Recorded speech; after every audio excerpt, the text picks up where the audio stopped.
Cabinet జాబితాలో పేర్లున్న కోన రవికుమార్కి ఉదయం అయ్యేసరికి ఆ పేరు తొలిపోయింది. నిజమేనా? అది మనకు తెలియదండి. 2 వరకు అక్కడ ఉందంటే అక్కడ ఎవరు ఉండి చూశారు? మాకు అవన్నీ తెలీదు.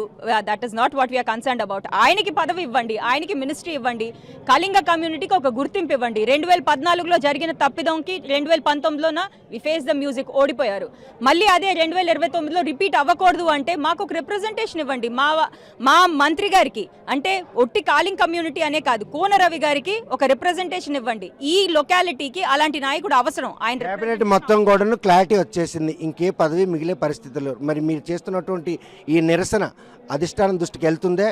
ఎటువంటి న్యాయం జరిగే అవకాశాలు ఏమైనా కనుచూపు మేరలో కనిపిస్తున్నాయా? పోరాటం చేస్తామండి. అది ఏ సక్సెస్ అవుతుందా ఫెయిల్ అవుతుందా అనేది మా చేతుల్లో లేదు. మా వాయిస్ అన్నది మేము వినిపిస్తాం, మా యాజిటేషన్ అన్నది మేము చేస్తాం.